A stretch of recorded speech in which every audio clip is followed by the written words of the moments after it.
Bismillahirrahmanirrahim. Assalamualaikum warahmatullahi wabarakatuh. Sahabat Superpedia yang dimuliakan Allah, semoga kita selalu dalam keadaan sehat walafiat. Amin. Surga adalah tempat yang dijanjikan oleh Allah bagi orang-orang yang beriman. Dalam surah Al-Imran ayat 133 dijelaskan bahwa surga itu luasnya seluas langit dan bumi. Berdasarkan beberapa dalil dari Al-Quran dan hadis sahih, kita dapat menyimpulkan bahwa surga terletak di atas langit ketujuh, tepat di bawah arsy-Nya Allah Subhanahu wa Ta'ala. Namun pada video kali ini kita akan mengisahkan tentang seorang raja yang berusaha membuat replika surga di bumi. Sayangnya pada akhir kisah Allah tidak menakdirkan raja tersebut untuk tinggal di surga buatannya. Bagaimana kisah lengkapnya? Untuk itu di video kali ini kita akan menceritakan tentang Raja Syahadat yang berupaya membuat replika surga di dunia.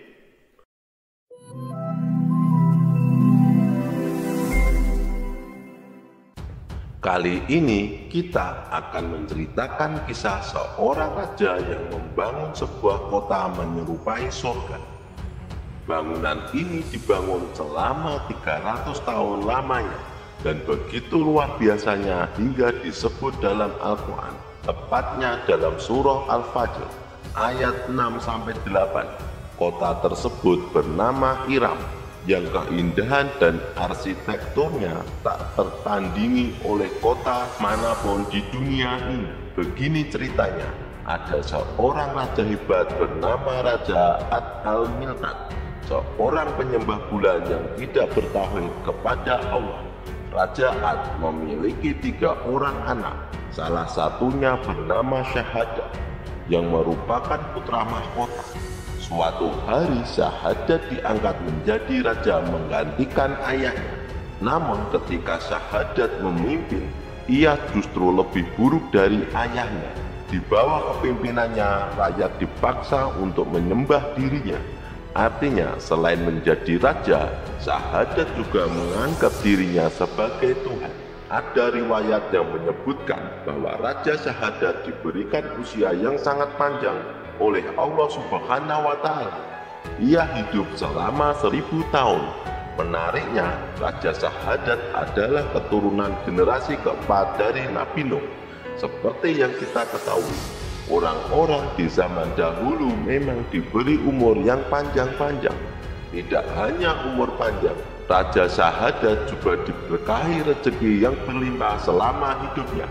Ia memiliki 1000 istri dan dari pernikahan tersebut ia dianugerahi 4000 anak. Namun alih-alih bersyukur atas nikmat yang begitu banyak dari Allah, Raja Syahadat justru menganggap dirinya sebagai Tuhan. Awalnya teman-temanku sekalian, Raja Syahadat adalah orang yang gemar membaca kitab-kitab tauhid.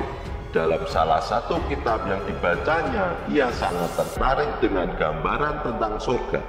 Ia begitu mengagumi deskripsi surga yang diceritakan di dalam kitab tersebut, sehingga pada suatu hari ia memiliki ide untuk membangun sebuah kota yang menyerupai surga di atas bumi ini. Raja Syahadat kemudian memanggil para menteri dan pembesar kerajaannya, serta memerintahkan mereka untuk mencari lokasi yang sesuai dengan gambaran surga yang terdapat dalam kitab tauhid itu. Ia menginginkan tempat yang memiliki sungai, udara yang sejuk, dan banyak pohon. Para pembesarnya segera pergi melaksanakan perintah sang raja, mencari tempat yang cocok sesuai dengan ciri-ciri yang diinginkannya. Setelah berkeliling cukup lama, akhirnya para pembesar kerajaan menemukan tempat yang sesuai dengan permintaan Raja Syahadat. Ada riwayat yang menyebutkan bahwa lokasi ini terletak di wilayah Aden, di negeri Yaman. Setelah memastikan bahwa tempat tersebut cocok dengan kriteria yang diberikan sang raja, mereka pun kembali ke istana untuk menyampaikan kabar tersebut. Mendengar laporan ini, Raja Syahadat pun menyetujuinya. Raja Syahadat kemudian mengumpulkan para ahli bangunan dan arsitektur terbaik di kerajaannya. Di hadapan mereka sang raja berkata, "Aku ingin membangun sebuah kota seperti surga yang telah diceritakan dalam kitab-kitab Nabi terdahulu." Lalu ia memberikan kriteria bangunan yang harus mereka buat. Singkat cerita, para ahli bangunan itu berangkat ke lokasi yang telah ditetapkan.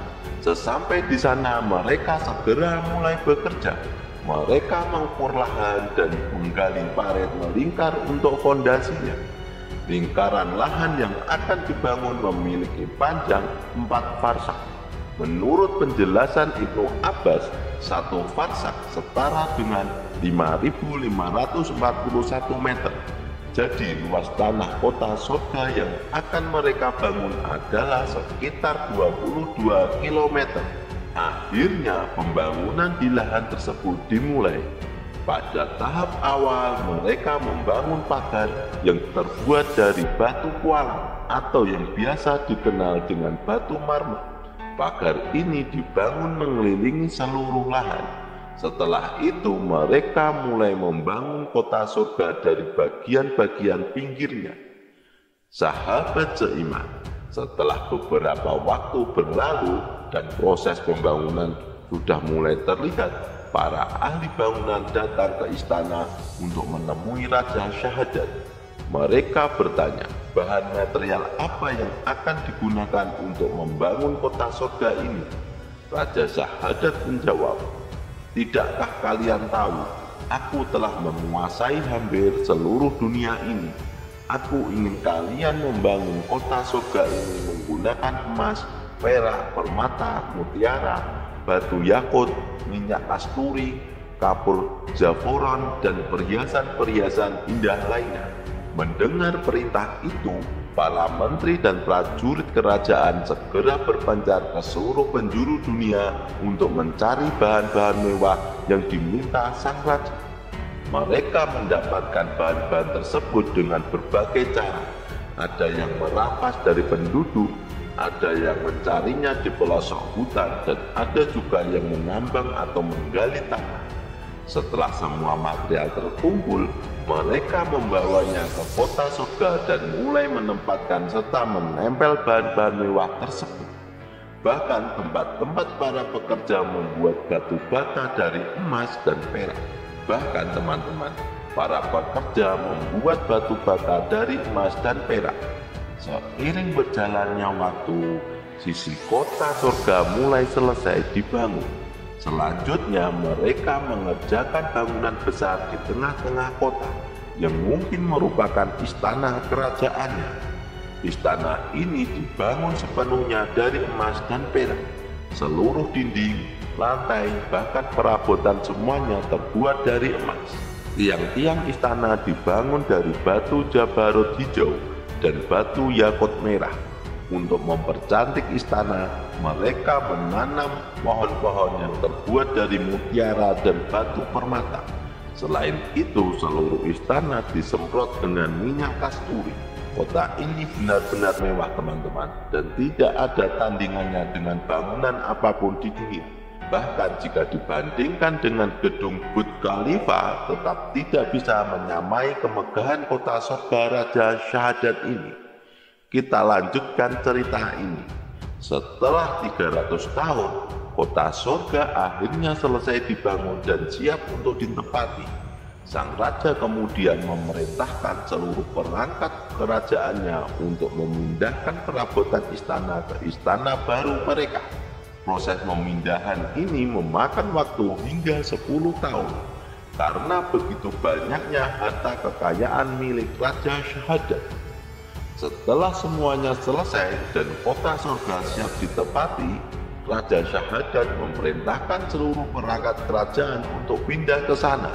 Rombongan besar pun berangkat, terdiri dari prajurit, menteri, pembantu, istri-istri, dan anak-anaknya. Mereka berjalan bersama-sama menuju kota surga itu. Ketika rombongan tiba di depan pintu gerbang kota surga, Allah Subhanahu wa Ta'ala mengutus malaikatnya. Malaikat tersebut sudah menunggu di depan gerbang dan berkata, "Hai sahadat, jika engkau mengakui keesaan Allah, aku akan mempersilahkan kalian masuk ke dalam. Namun jika engkau menolaknya, saat ini juga aku akan merenggut roh kalian semua." Namun karena kesombongan dan kebodohannya, Raja Sahadat menolak untuk mengakui keesaan Allah Subhanahu wa Ta'ala. Ia tetap ingin menjadi Tuhan sebagaimana Allah. Karena Raja Sahadat menolak untuk bertauhid, ia harus menanggung konsekuensinya. Malaikat itu kemudian mengeluarkan suara teriakan yang begitu dahsyat hingga seluruh rombongan mati, termasuk Tuhan palsu mereka, Raja Sahadat. Akhirnya tak ada satupun yang bisa masuk ke dalam kota surga tersebut. Setelah semuanya mati, Allah mengubur kota surga itu dengan pasir dan tanah, termasuk mayat-mayat rombongan Raja Sahadat, hingga semuanya rata dengan tanah. Sia-sialah mereka membangun kota itu selama 300 tahun, karena dalam sekejap atas kekufuran mereka semuanya dihancurkan oleh Allah Subhanahu wa Ta'ala. Tak ada yang tersisa kecuali kehancuran yang Allah timpakan. Wallahu a'lam bishawab. Jadi itulah kisah tentang Raja Sahadat yang mencoba membuat replika surga di dunia. Semoga kisah ini bermanfaat. Lebih dan kurangnya mohon dimaafkan. Yang benar datangnya dari Allah Subhanahu wa Ta'ala, dan kesalahan itu datangnya dari saya pribadi sebagai manusia biasa. Sampai jumpa di video selanjutnya. Saya akhiri. Wassalamualaikum warahmatullahi wabarakatuh.